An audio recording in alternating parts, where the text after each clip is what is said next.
देखो भाई, अब तुम्हारा क्या है, लॉ ऑफ रिफ्रैक्शन। ये रिफ्रैक्शन के लॉ है। वैसे रिफ्लेक्शन के दो लॉ थे, वो क्या थे, incident ray of light, reflected ray of light and normal all line same plane. पहला लॉ था ये किसका, रिफ्लेक्शन का। दूसरा लॉ क्या था, angle of incidence ray is always be equal to angle of reflected ray, यानी कि angle i equal to angle r. ये दो लॉ किसके थे हमारे, रिफ्लेक्शन के। हमें किसके पढ़ने हैं, रिफ्रैक्शन के। यहाँ पे पहला लॉ क्या है, पहला लॉ सेम है, incident ray of light, refracted रे of light and normal all line है सेम प्लेन। अब इसका मतलब समझते हैं। अगर मान लो जैसे मैंने अभी तुम्हें ये कराया था ना, यहाँ पे ऐसे करके ये रे ऑफ लाइट जा रही है, ये नॉर्मल है, और ये रे, अगर मैं इन तीनों लाइट को नोट करूंगा तो ये सेम प्लेन पर दिखेगी।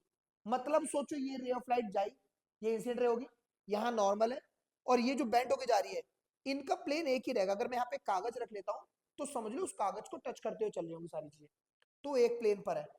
ठीक है, इसके बाद में सेकंड लॉ क्या कहता है, सेकंड लॉ ये कहता है sine i upon sine of r, यानी कि आई का मतलब है इंसिडेंट रे, आर का मतलब है रिफ्रैक्टेड रे का जो एंगल है, इन दोनों के एंगल की साइन की वैल्यू हमेशा क्या होती है, कांस्टेंट होती है। और इसे एक और लॉ का नाम कहते हैं, इसे कहते हैं स्नेल्स लॉ भी कहते हैं। इसे एक और चीज भी कहते हैं, रिफ्रैक्टिव इंडेक्स भी कहते हैं। अब एक और छोटी चीज, रिफ्रैक्टिव इंडेक्स का एक और फॉर्मूला भी होता है भाई, वो क्या था, speed of light in medium one upon speed of light in medium two. ठीक है, ये किसका हो गया हमारे पास, लॉ ऑफ रिफ्लेक्शन, रिफ्रैक्शन। पहला लॉ क्या था, incident ray normal and refractive, refraction of light all line is same plane. दूसरा क्या हो गया, sine i upon sine r equal to constant, इसका नाम एक और देते हैं क्या, स्नेल्स लॉ। इसके अलावा इसे रिफ्रैक्टिव इंडेक्स भी कहते हैं।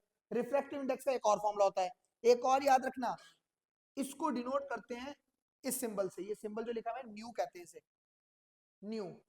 एक और छोटी चीज, इसकी कोई यूनिट नहीं होती, यानी कि इसकी कोई यूनिट नहीं होती। अब क्यों नहीं होती, सोचो यहां भी स्पीड है, यहां भी स्पीड है, मान लो इसकी स्पीड जो मीटर पर सेकंड, ये भी मीटर पर सेकंड, मीटर पर सेकंड से मीटर पर सेकंड, ठीक है, तो ये यूनिटलेस क्वांटिटी होती है हमारी। ठीक है भाई,